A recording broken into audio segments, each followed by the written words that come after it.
close your eyes and pull like a dog. And a new Irish record for Phil Healy, 22.99.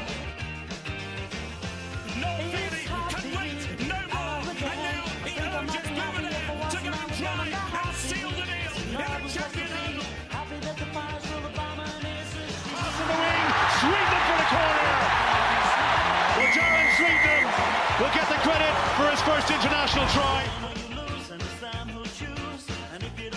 Christy Cooney hands over the Sam Maguire Cup to Graham Canty, Cork All-Ireland champions for the 7th time ever. Hello and welcome to the first ever Star Sports podcast. I'm Jack McCarron of the Southern Star and I'm joined by our sports editor Kieran McCarthy. This will be the first of a weekly series of shows focused on West Cork sports, from rowing to road bowling and everything in between. We'll have previews, reviews and of course big name interviews with local and international sports stars. And on today's show we'll look back at Phil Healy's impressive second at the Milrose Games in New York last weekend. We'll also speak to the Ballineen woman.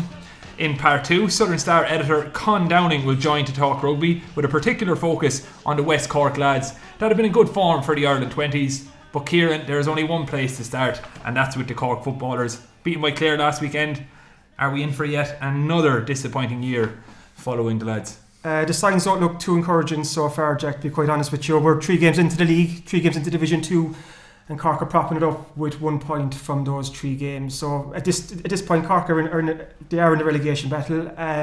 It's very much a new look Cork team again this year. Kind of there's a lot of new personnel in there, but still to see Cork down the bottom of Division 2, like it's a bit demoralising for the players, I'd say, to start off with, but even for the fans.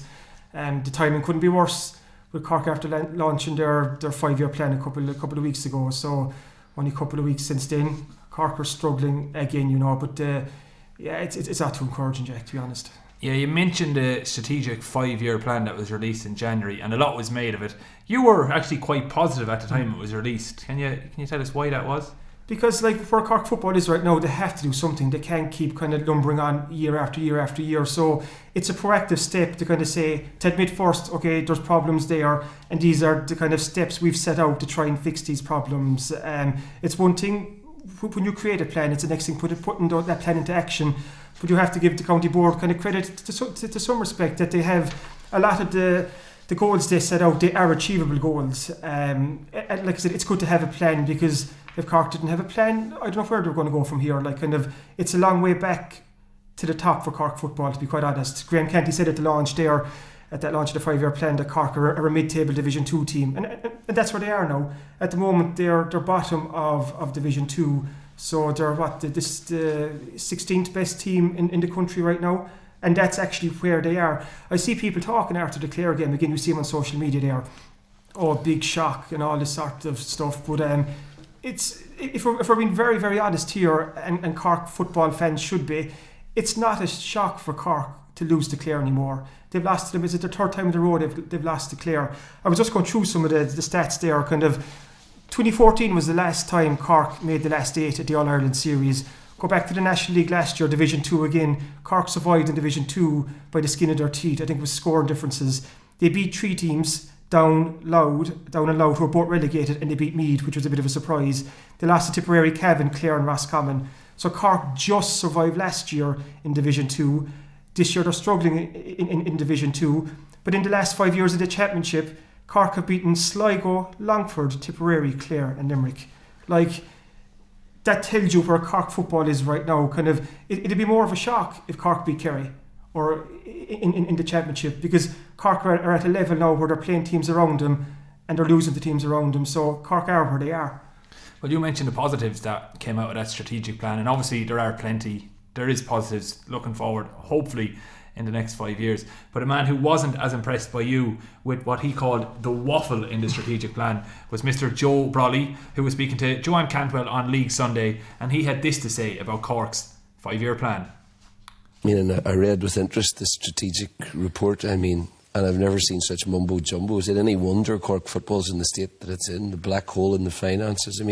Here's some of the lines from the strategic. We have lost our Corkness and need to rediscover that Corkness that makes us Cork. Brand Cork needs urgent work. There's been a disengagement of stakeholders. Well, there certainly was a disengagement of their full back line today, for 2 goals inside 4 minutes for Clare. And it's a county that it's very disappointing to see this. The Rebels have always been, one of the models of every now and again they come along and puncture teams and they win an All-Ireland football in Ireland.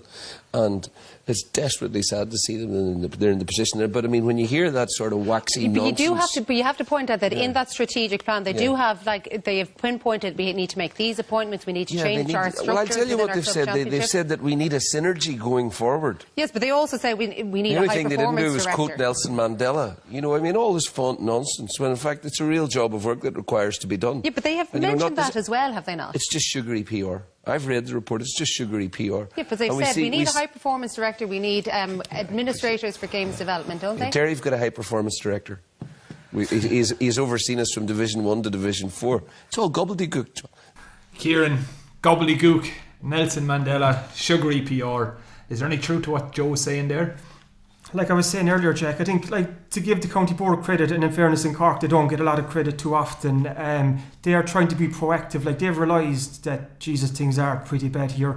We need to do something. I think it's very easy to kind of just to bash the county board over their 5-year plan. But when you read through it, okay, he's talking about gobbledygook and synergy and all Corkness and all this. But there is deliverable goals inside in that plan that if the county board do meet them, and that's the key point here, that the county board and the committees have to deliver on what they're setting out to. But if they do that, then Cork football should improve some bit. It's not going to solve everything. It's not like you're going to wave a magic wand and all of a sudden the Cork will be back in the top 8 and back in All-Ireland semi-finals. It's not going to happen that fast. People might say 5 years has been a bit optimistic. Maybe it is, judging where Cork football is right now. But Cork are trying to do something to fix this off the field. On the field, it needs a lot of work as well. The way the team is playing at the moment, Jack, they're set up very, very defensively. I know Ronan McCarthy is trying to kind of build a solid base there. And against Fermanagh, I think they conceded 1-5, and it was against Kildare was it 1-10. But then they coughed up 3-13 against Clare. So there's something wrong somewhere. They're sitting very deep, they're playing very deep, and they're not scoring on the other end. They're the lowest scoring team in Division 2 at the moment, only averaging 10 points a game, which won't win you many games. So on the field there's big problems, off the field there's problems, but at least the county board is trying to rectify those problems off the field. And what about positives then that maybe we can take from the first 2 games in the league? Obviously from a West Cork point of view, it's good to see Kilmacabey's Damien Gore getting even more minutes, so there are some positives. There are, there's the basis of a good team there in Cork, to be fair, when you look at the size of the county, there has to be good 15 footballers there that can play at inter-county level, and there is, but it's probably how they're playing at the moment. I was saying there, the way they're set up, it seems to be fierce defensive at the moment. When you have Mark Collins, with Castlehaven, he could kick 6, 7, 8 points a game, he'll be man of the match in most games with Castlehaven, yet you see him back in his own 45 sweeping. And he's running the full into the pitch, and by the 60th minute he's flogged. You need someone like Mark up closer to the opposition's goal, especially when you consider that Cork are struggling at the other end. But there still is a very strong West Cork representation. Rory Dean was probably one of Cork's best players last year. He'll be key for again this year. Brian Healy is back now. Hopefully Brian will kick on. And would you see too the likes of Rory, who's the furthest west Cork footballer, travelling up and down. He's a teacher in Castletown Bear. His round trip is probably 4 hours a couple of nights a week. So people talk about Cork footballers, they don't try and all this, but there obviously is some commitment there. These fellas want to play for Cork. Things aren't going right. It's probably not a fun place to be there at the moment. You can imagine going out losing away to Clare by 9 points. It's not fun, and that's shown in the performances too. You can see it's a team that's down on its knees, it's struggling, it's waiting for this one big result to lift it. But that's not going to happen just like that. They have to work hard to get that result. Will it come? I don't know. It's very hard to foresee, to be quite honest, because they need something just to just to spark it, just to get them going. But I'm looking at the next couple of games. They're home to Meath the weekend after this. Meath are the table toppers. They're away to Tipperary, tough game there. Home to Donegal, which isn't a gimme, and they're away to Armagh in the last game. And Armagh are in the relegation zone at the moment. So they're 4 hard games, and Cork will have to win at least 2 of those. And when you consider that Down went down last year on 6 points, and if Cork win 2 of those, they're still on 5 points. There's a lot of work for Cork to do to not to get relegated to Division 3, because maybe we haven't reached rock bottom yet. and that's probably what's scary for a lot of Cork football fans out there. Kind of, it's bad enough struggling in Division 2, with the greatest respect, losing to the counties like Clare, who Cork would probably expect to beat. But to step to Division 3 would be an awful kick in the hole for Cork football and its fans. And just to finish up on Cork football then, looking ahead to the Meath game. Cork, am I right in saying, are yet to win in the refurbished Páirc Uí Chaoimh in a competitive football game? Would that be a factual statement? Or yeah, they haven't. But with Meath coming down then, would you still make Cork favourites in that game, or are Meath favourites coming down to Páirc Uí Chaoimh? Well, the odds are first, considering the condition of the Páirc Uí Chaoimh pitch, it'll probably be played in Páirc Uí Ring, which is probably worked to the Cork footballers' favouring. It's a smaller ground, kind of whatever crowd turns up, it'll be a bit of an atmosphere, because small crowds just get gobbled up in Páirc Uí Chaoimh, and the pitch wasn't great at all for the last game against Kildare. So, our Cork favourites at home to Meath. And see, if you look at the first two performances, they weren't overly that bad. To get a draw away to Fermanagh wasn't the worst result in the world. They weren't overly bad against Kildare either. It's kind of, they missed an awful lot of chances again. They just weren't taking their chances. So, and another day maybe they could get something out of it. They're not too far away from winning a couple of games. By all accounts, at Cusack Park the last day, it was dreadful, absolutely dreadful. I was talking to a fellow who was covering the game up there, and he said it was the worst Cork team he's ever seen land in Cusack Park, and that's saying something, So something needs to be done. Like I said, we probably are not at rock bottom yet. There is potential for this to get a lot worse, and that is being relegated to Division 3. So Ronan McCarthy and the players, they need to use that as put the bit between the teeth the next couple of weeks and start proving people wrong, because they're being written off again. So nobody likes being written off. So it's time for them to kind of close in together and just try and pull out a performance against Meath, because if they lose at home to Meath, they're in serious trouble. Well, on that sombre note, we'll go to a break, and Southern Star editor Con Downing will join us after that break to talk all things rugby. Thank you for listening to the Star Sports Podcast. Don't forget to pick up this week's Southern Star, featuring our award-winning sports section that has everything a sports fan in West Cork could want. Available every Thursday in shops across West Cork and online from anywhere in the world. The Southern Star, #1 for sport in West Cork. I'm now joined by our editor Con Downing to chat rugby, and in particular the performance of the West Cork contingent that are there with the Irish under-20s at the moment. Con, we've been looking at the last couple of years here in West Cork. I suppose last year and the year before we've had Gavin Coombs, Fineen Mitchell, Liam Coombs, even Dave McCarthy from Union Hall for a bit, was it under-20s, and this year we have John Hodnett and Josh Wycherley. Can you tell me a small bit about them? Yeah, these are two great prospects. I thought John Hodnett in particular had a great game against England in Musgrave Park recently. They won well in the end. It was a great game of rugby, fantastic atmosphere there. And John, I thought, was man of the match. And Josh also played a great part in the match as well. Josh, as people know, is a brother of Fineen, who's doing very well with the senior team at the moment, and hopefully will be back now for the Pro 14 game this Friday against the Southern Kings in Musgrave Park as well.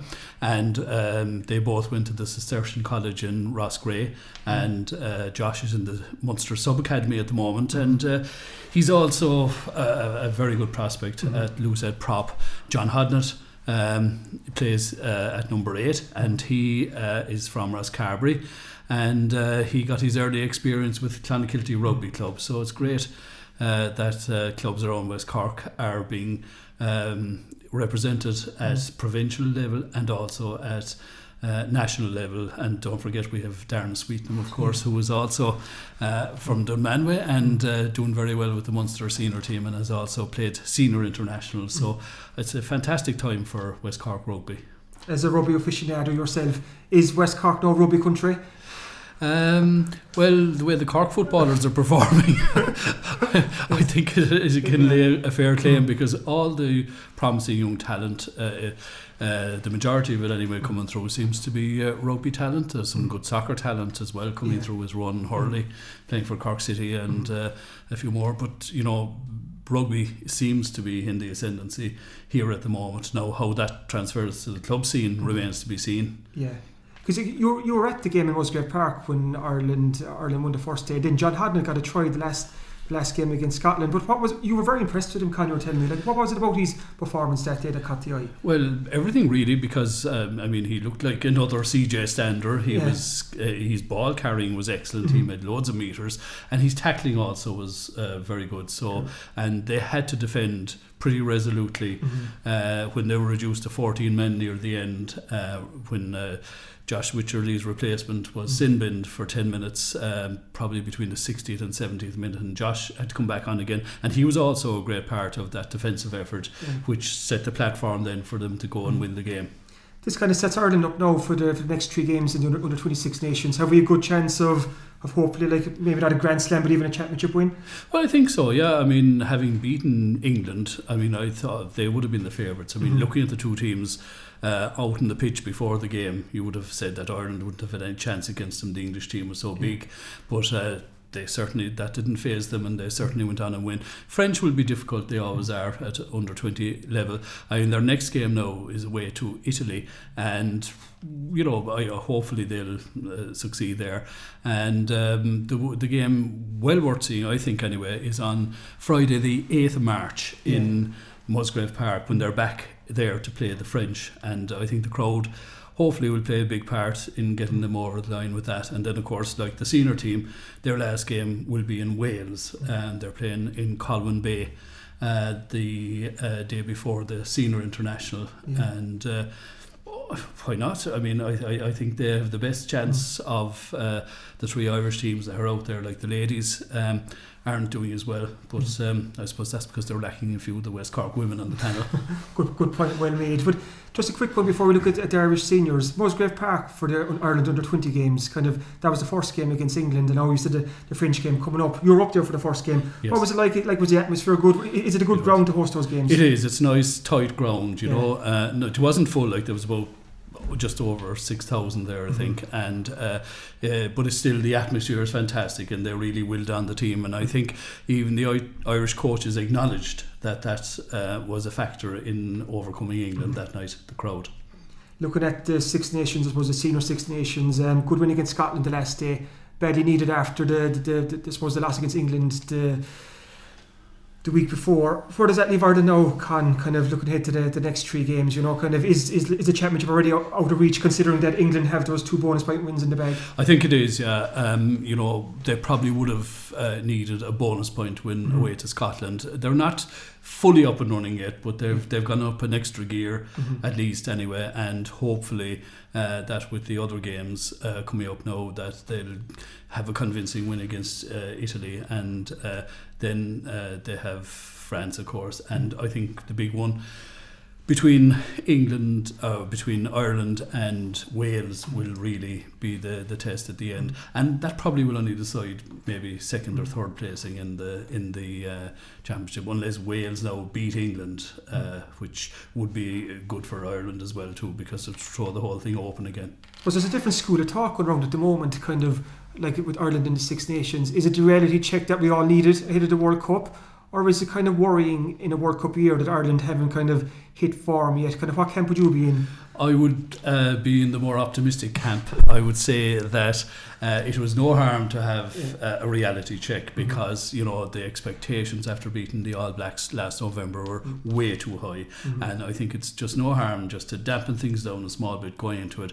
I don't think that being favourites like they were against England sits well with Ireland anyway. They're better off being the underdog, so I think that going into the World Cup they will hopefully be back in as underdogs as opposed to being among the favourites. But you just can't tell with these World Cups. I mean, for several occasions now they should have advanced beyond the quarterfinals, and they didn't. And there's no guarantee that they will this year either. But hopefully they will.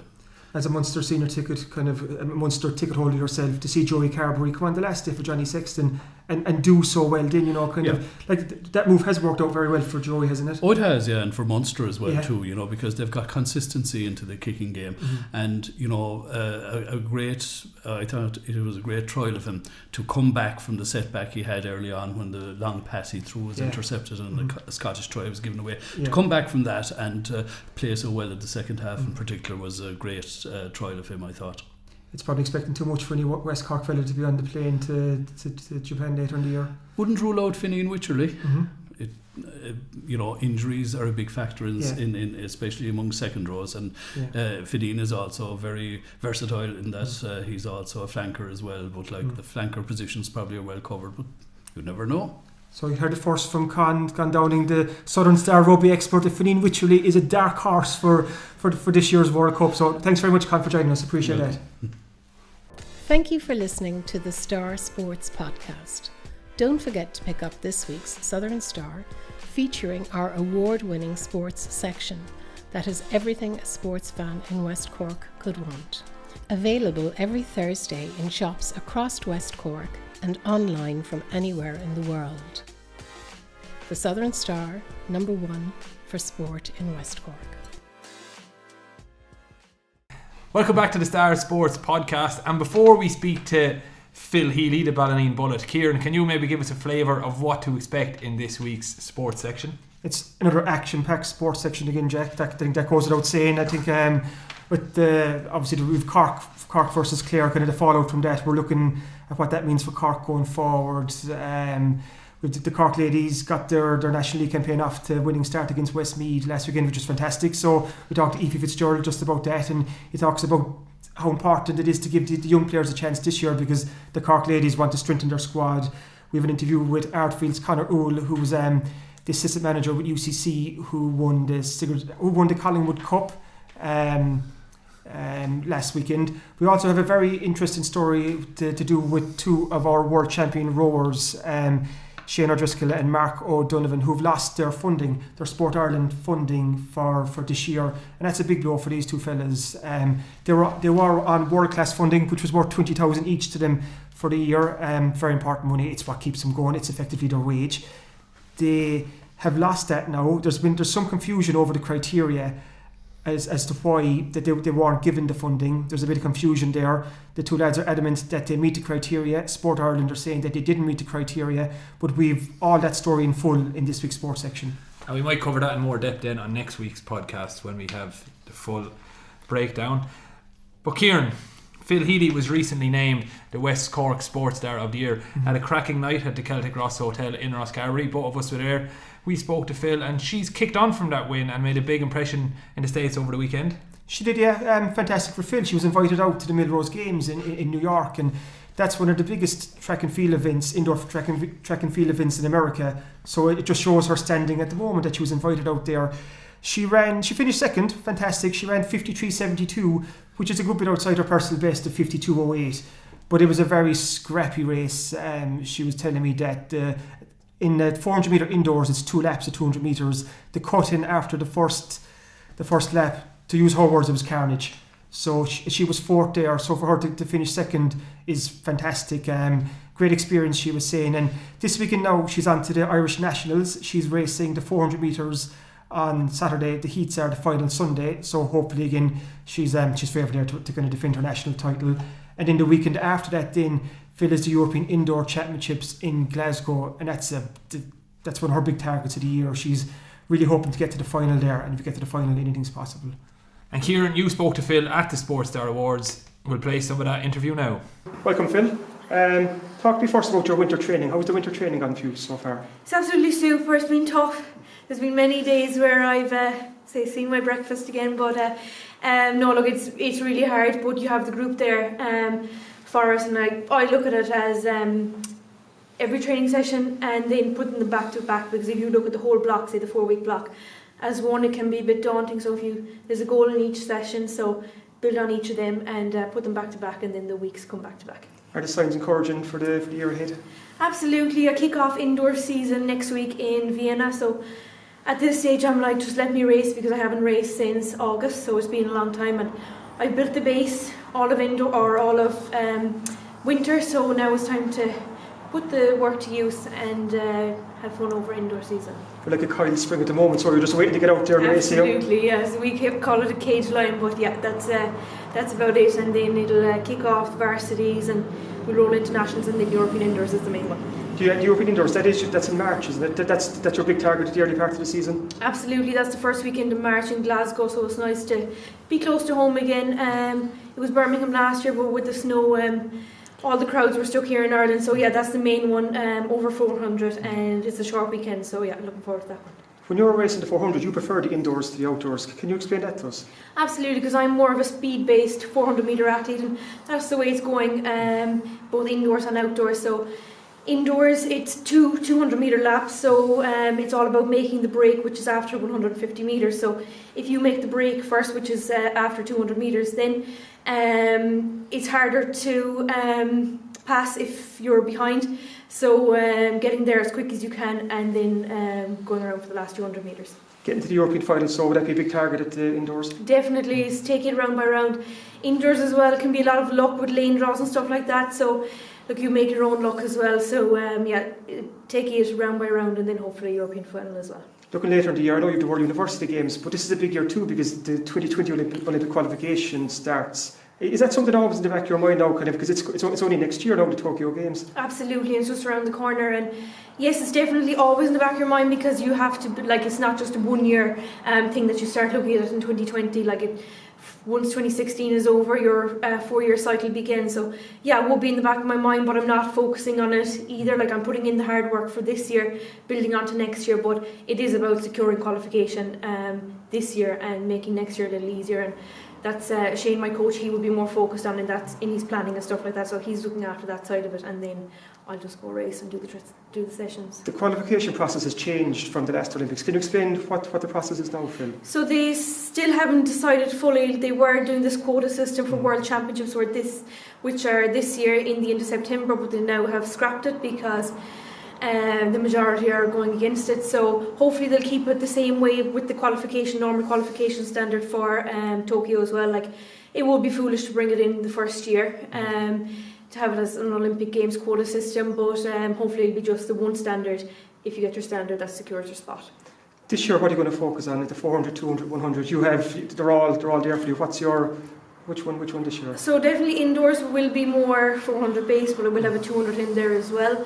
Then outdoors we will vary it up between the 1, 2 and 4. It'll depend on different types of competitions, different it will be about secure qualification as well, so based on wind conditions, like where races are, and the level of competition as well. So it will be about having fun over the 3 distances, but yeah, we'll see as the outdoor season comes on. Talking about the level of competition, even here in Ireland, the standard of underage athletes and even sprinters, even last year we saw kind of at different events that they really are pushing. So that's probably good for you, that you've all these up and coming athletes that are really pushing you. Absolutely, because there's always someone coming up through the ranks, both in the men and the women. So it definitely pushes on both crews, and like the girls were World Juniors last year, got a silver medal in the relay, and they're looking for their spots in the senior relay team as well. So definitely it gets everyone to up their game, and even with the 2 national records, there's now a new level, there's a new standard, there's a new bar that everyone has to reach, and I obviously want to lower them further, so it gets everyone to up their game in training and mentally as well.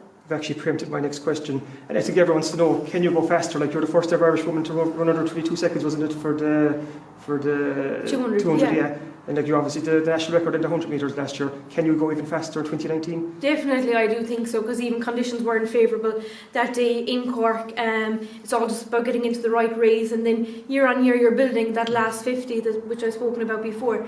And like, there's always room for improvement. You can always get quicker, you can always get stronger in the gym and make the gains all around. So yeah, I definitely think that I can lower that further. Yeah. Oh, fantastic, Phil. Thank you so much for joining us, and best of luck for the year ahead. Super, thanks a million. Thank you. Thanks very much for joining us for our first Star Sports podcast. We'll be back at the same time every week, so make sure to rate, review and subscribe to us either on iTunes, Android or whatever device you're listening to. Thanks very much, and we'll see you again next week.